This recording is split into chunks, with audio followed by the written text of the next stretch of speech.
ಅದನ್ನೇ ಮಾಡ್ತಾ ಇದ್ದೀವಿ. ಎಸ್, ರವೀಂದ್ರ ರೇಷ್ಮೆ ಅವರ ನಮ್ಮ ಜೊತೆಗಿದೆ. ರವೀಂದ್ರ ರೇಷ್ಮೆ ಅವ್ರಿಗೆ ಏನಾಗ್ತಿದೆ ಅಂತಾನೆ ಅರ್ಥ ಆಗೋದಿಲ್ಲ. ಎಸ್ ಪ್ರಶಾಂತ್ ಹೇಳ್ಬಿಡಿ. ಅದಿತಿಗೆ ನೋಡಿ, ಯತ್ನಾಳ್ರು ಅನೇಕ ಬಾರಿ ಈ ರೀತಿಯ ಟೀಕೆಗಳನ್ನು ಮಾಡಿದ್ದಾರೆ. ಹೌದು. ಆದರೆ ಪತ್ರಕರ್ತರು ಕೂಡ ಮುಂದೇನಾಗತ್ತೆ ಅಂತಕ್ಕಂಥದ್ರ ಬಗ್ಗೆ ಇದು ಸ್ಪೆಕ್ಯುಲೇಷನ್ ಅಲ್ಲ. Correct. This is not speculation. ಈಗ ನಾವು ವಿಜೇಂದ್ರ ರಾಜ್ಯಾಧ್ಯಕ್ಷರಾಗಿ ಮುಂದುವರಿಬಹುದು ಅಂತಕ್ಕಂಥದ್ದನ್ನ ಕಳೆದ 10-15 ದಿನಗಳಿಂದ ಪಾರ್ಟಿ ರೌಂಡ್ಸ್ ನಲ್ಲಿ ಮಾತನಾಡ್ತಾ ಇದ್ದೀವಿ. ಹೌದು. ಇವತ್ತಿನ ನೋಟಿಸ್ ಅದಕ್ಕೆ ಪೂರಕವಾಗಿ ನಿರ್ಣಯ ತೆಗೆದುಕೊಂಡಂತೆ ಕಾಣ್ತದೆ. ಈಗ ಈ ನೋಟಿಸ್ನ ಅರ್ಥ ನೀವು ಅಲ್ಲೇ ನಿಲ್ತೀವಿ ಅನ್ನೋದನ್ನ ಹೈಕಮಾಂಡ್ ಹೇಳ್ತಾ ಇಲ್ಲ, ನಾವು ಇನ್ನೂ 2 ಹೆಜ್ಜೆ ಮುಂದೆ ಹೋಗ್ಬೋದು ಅನ್ನೋದನ್ನ 72 ಗಂಟೆಗಳ ಸಮಯ ಕೊಟ್ಟು ಹೇಳ್ತಾ ಇದೆ ಅಂತ ಅನ್ಸುತ್ತೆ. ರವೀಂದ್ರ ರೇಷ್ಮೆ ಅವರು ಮೊನ್ನೆ ಡಿ.ವಿ. ಸದಾನಂದ ಗೌಡರು ಬಂದಿದ್ರು ನಮ್ಮ ಸ್ಟುಡಿಯೋದಲ್ಲಿ. ಅವ್ರಿಗೆ ಅದನ್ನೇ ಕೇಳ್ತಾ ಇದ್ದೆ ನಾನು. ಪ್ರಧಾನಿ ನರೇಂದ್ರ ಮೋದಿ ಅದು ಎಷ್ಟು ಸ್ಟ್ರಾಂಗು ಅಂದರೆ ರಷ್ಯಾ ಯುಕ್ರೇನ್ ಮೇಲೆ ದಾಳಿ ಮಾಡಿದಾಗ ಭಾರತೀಯ ಮಕ್ಕಳನ್ನು ಹೊರಗೆ ಕರ್ಕೊಂಬರೋದಕ್ಕೆ ಯುದ್ಧವನ್ನೇ ನಿಲ್ಲಿಸಬಲ್ಲಂಥವ್ರು. ಅವರು ಯತ್ನಾಳ್ರ ಮಾತು ನಿಲ್ಸೋಕ್ಕಾಗ್ತಿಲ್ವಾ? ಕರ್ನಾಟಕದ BJP ಒಳಗಡೆ ನಿಲ್ಸೋಕ್ಕಾಗ್ತಿಲ್ವಾ? ಅಷ್ಟು ಸ್ಟ್ರಾಂಗ್ ಹೈಕಮಾಂಡು ಇದನ್ನ ನೋಡ್ಕೊಂಡು ಹೆಂಗೆ ಸುಮ್ಮನೆ ಇರುತ್ತೆ? ಅಂದರೆ ನಾನು ಯತ್ನಾಳ್ರು ಒಬ್ಬರದ್ದು ಹೇಳ್ತಾ ಇಲ್ಲ, ಒಂದು ರಾಜ್ಯದಲ್ಲಿ ಅವರ ಪಾರ್ಟಿ ಯೂನಿಟ್ ಈ ಹಂತಕ್ಕೆ ಬಂದಿರುವಾಗ ಹೆಂಗೆ ನೋಡ್ಕೊಂಡಿರ್ತಾರೆ? ಯಾಕೆ ಸುಮ್ಮನಿದ್ದಾರೆ? ಏನು ನೋಡ್ತಾ ಇದೆ ಹೈಕಮಾಂಡ್ ತಲೆಯಲ್ಲಿ? ಕರ್ನಾಟಕದ ಮಟ್ಟಿಗೆ ಇವತ್ತಿನ ಆಳುವ ಪಕ್ಷ ಮತ್ತು ವಿರೋಧ ಪಕ್ಷ ಎರಡರಲ್ಲೂ ಕೂಡ ಪಕ್ಷ ರಾಜಕಾರಣದ ಪತನ ಕಾಂಡವನ್ನು ನೋಡ್ತಾ ಇದ್ದೇವೆ. ಪಕ್ಷಗಳಿಗಿಂತ ವ್ಯಕ್ತಿಗಳು ಬಹಳ ಬಲಿಷ್ಠರಾಗಿಬಿಟ್ಟಿದ್ದಾರೆ. ಹಾಗಾಗಿ ಅಧಿಕಾರಾರೂಢ ಕಾಂಗ್ರೆಸ್ ಪಕ್ಷದಲ್ಲೂ ಒಳಜಗಳ, ಪ್ರತಿಪಕ್ಷದಲ್ಲಿ ಕೂತಿರೋ BJPಯಲ್ಲೂ ಒಳಜಗಳ, ಅದು ದೈನಂದಿನ ದಿನಚರಿ ಆಗೋಗ್ಬಿಟ್ಟಿದೆ. ಇಲ್ಲ, ಆದ್ರೆ ನೀವು ಸಮಾಜದ ಮುಂದೆ ಹೆಂಗೆ ಹೇಳ್ತೀರಿ, ಮಾಧ್ಯಮದ ಮುಂದೆ ಏನ್ ಮಾಡ್ತೀರಿ ಅಂತ ಆ ವಿಷಯದಲ್ಲಿ ಕಾಂಗ್ರೆಸ್ ಫಾರ್ ಬೆಟ್ರು. ಬರೀ ನರೇಂದ್ರ ಮೋದಿ ಅವ್ರಿಗೆ ಮಾತ್ರ ಅಲ್ಲ, ವಾಜಪೇಯಿ ಅದ್ವಾನಿ ಇದ್ದ ಕಾಲದಲ್ಲೂ ಕೂಡ ಕರ್ನಾಟಕದ BJP ಅನ್ನೋದು ಒಂದು ನುಂಗ್ಲಾರದ ಬಿಸಿ ತುಪ್ಪತ್ತರಾಗಿತ್ತು. 2004ರಲ್ಲಿ ಇವರು ಆಲ್ಮೋಸ್ಟ್ ಅತಿ ದೊಡ್ಡ ಪಕ್ಷವಾಗಿ ಹೊರಹೊಮ್ಮಿತ್ತು ಹಂಗ ಅಸೆಂಬ್ಲಿನಲ್ಲಿ.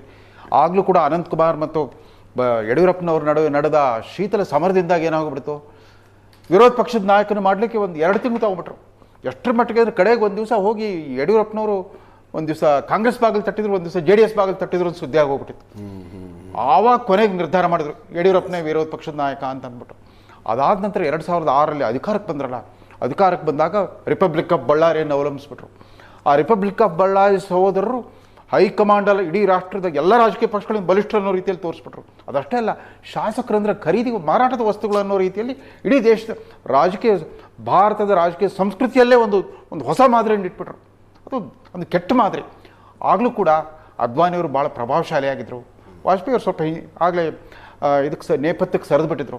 ಅದ್ವಾನಿ ಇದ್ದಾಗ ಅರುಣ್ ಜೇಟ್ಲಿ ಅಂತ ಒಬ್ಬ ಚಾಣಕ್ಯ ತಂತ್ರ ಮಾಡಬಲ್ಲ ನಾಯಕರೆಲ್ಲ ಹೈಕಮಾಂಡ್ನಲ್ಲಿ ಇದ್ದಾಗಲೂ ಕೂಡ ಏನೂ ಮಾಡಲಿಕ್ಕಾಗಲಿಲ್ಲ. ನಿತಿನ್ ಗಡ್ಕರಿ ಅವರು ರಾಷ್ಟ್ರೀಯ ಅಧ್ಯಕ್ಷರಾಗ್ಬಿಟ್ರು. ಪಾಪ ಅವರೆಲ್ಲ ಪಾರಂಪರಿಕ BJP ರಾಜಕಾರಣಕ್ಕೆ ಬಂದ್ಬಿಟ್ಟು ನಿತಿನ್ ಗಡ್ಕರಿ ಅವರು ನನಗೆ ಇವತ್ತು ನೆನಪಿದೆ, ಡಿಸೆಂಬರ್ 23, 2009 ರಾಷ್ಟ್ರೀಯ ಅಧ್ಯಕ್ಷತೆ ಸ್ವೀಕರಿಸುವಾಗ ಒಂದು ಮಾತು ಹೇಳಿದರು, ಹಣಕ್ಕಿಂತ ವ್ಯಕ್ತಿ ಮುಖ್ಯ, ವ್ಯಕ್ತಿಗಿಂತ ಪಕ್ಷ ಮುಖ್ಯ, ಪಕ್ಷಕ್ಕಿಂತ ಪಕ್ಷದ ಫಿಲಾಸಫಿ ಮುಖ್ಯ, ಸಿದ್ಧಾಂತ ಮುಖ್ಯ ಅಂತ ಹೇಳಿದರು.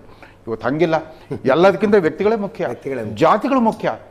ಯಾಕಂದರೆ ಯತ್ನಾಳನ್ನು ಮುಟ್ಟೋದು ಅಂತಂದ್ರೆ ಬರೀ ಯತ್ನಾಳನ್ನು ಒಬ್ಬ ವ್ಯಕ್ತಿ ಮಾತ್ರ ಅಲ್ಲ, ಅವರಿಂದ ಮತ್ತು ಪಂಚಮಸಾಲಿ ಸಮಾಜ, ಅದು ಪಂಚಮಸಾಲಿ ಸಮಾಜದಲ್ಲಿ ಮೃತ್ಯುಂಜಯ ಸ್ವಾಮಿಗಳಿದ್ದಾರೆ ಅಥವಾ ಈ ವಚನಾನಂದ ಸ್ವಾಮಿ ಇದ್ದಾರೆ, ಅದರಲ್ಲೂ ಕೂಡ ಬಣರಾಜಕೀಯ ನಡೆದ್ಬಿಟ್ಟು ಮುರುಗೇಶ್ ನಿರಾಣಿಯ ಪಂಚಮಸಾಲಿನೋ ಅಥವಾ ಈ ಬಸವರಾಜ ಪಾಟೀಲ್ ಯತ್ನಾಳ್ ಪಂಚಮಸಾಲಿ ನಾಯಕನ ಅನ್ನೋ ರೀತಿಯಲ್ಲಿ ಇದು ಹಿಡಿತಕ್ಕೆ ಸಿಗ್ತಾ ಇಲ್ಲ.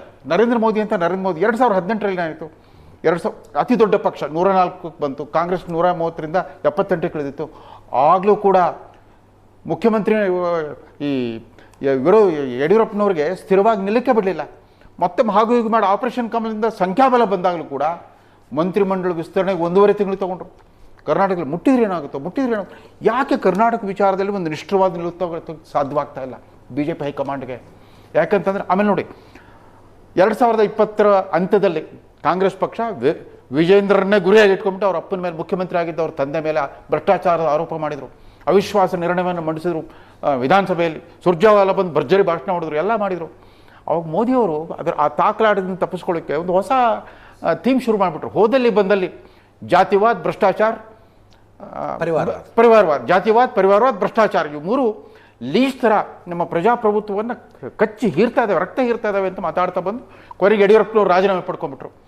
ಹಾಗೆ ಮಾಡಿದ ಮೋದಿಯವರು ಇದ್ದಕ್ಕಿದ್ದಂತೆ 2023 ಚುನಾವಣೆ ಬರ್ತಿರೋಂಗೆ ಯಡಿಯೂರಪ್ಪನವ್ರಿಗೆ ಸನ್ಮಾನ, ಅವರು ಸಾರ್ವಜನಿಕ ಬದುಕಿನಲ್ಲಿ 50 ವರ್ಷ ಸೇವೆ ಸಲ್ಲಿಸಿದ್ರು ಅಂತಂದ್ಬಿಟ್ಟು ಶಿವಮೊಗ್ಗದಲ್ಲಿ ಭರ್ಜರಿ ಸನ್ಮಾನ ಮಾಡಿಬಿಟ್ಟು ಮತ್ತೆ ಅವ್ರನ್ನೇ ಕಾಂಗ್ರೆಸ್ನವ್ರು ಏನು ಕಡಿಮೆ ಇಲ್ಲ, ಯಡಿಯೂರಪ್ಪನವ್ರು ಭ್ರಷ್ಟಾಚಾರ ಮಾಡಿದ್ರೆ ರಾಜೀನಾಮೆ ಕೊಡಲಿ ಅಂತ ಸಂಭ್ರಮ ಪಡೋದ್ರ ಬದಲು ಅಯ್ಯೋ ಪಾಪ ಯಡಿಯೂರಪ್ಪನವ್ರು ಇಳಿಸ್ಬಿಟ್ರು, ಅಯ್ಯೋ ಪಾಪ ಯಡಿಯೂರಪ್ಪನವ್ರು ಕಣ್ಣೀರು ಹಾಕ್ತಿದ್ರು ಅಂತ ನೋಡಿ.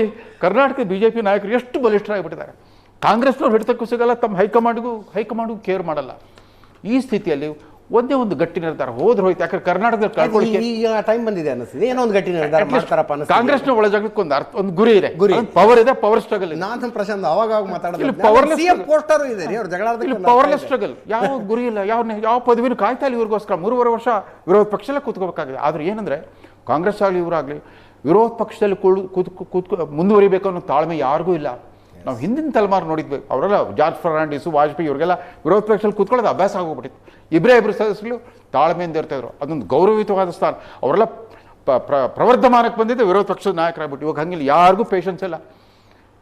ಶಾಸಕರಾಗಿ ನಾವು ಮಂತ್ರಿ ಆಗಬೇಕು, ಮುಖ್ಯಮಂತ್ರಿ ಆಗಬೇಕು. ಕಾಂಗ್ರೆಸ್ ಒಂದು 5-6 ಜನ ಆಕಾಂಕ್ಷಿಗಳಿದ್ದಾರೆ. ಪ್ರತಿನಿತ್ಯ ನೇರವಾಗೂ ಪರೋಕ್ಷವಾಗಿ ಹೇಳ್ಕೊಳ್ತಾನೆ ಇರ್ತಾರೆ.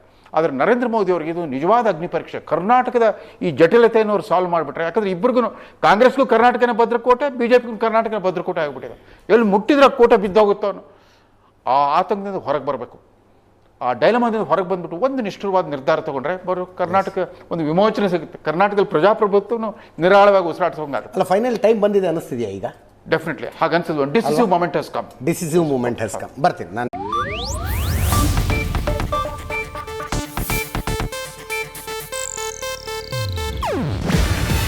ಇದು ಏಷ್ಯಾನೆಟ್ ನ್ಯೂಸ್ ನೆಟ್ವರ್ಕ್ ಪ್ರಸ್ತುತಿ. ನೀವು ನೋಡ್ತಿದ್ದೀರಾ ಏಷ್ಯಾನೆಟ್ ಸುವರ್ಣ ನ್ಯೂಸ್.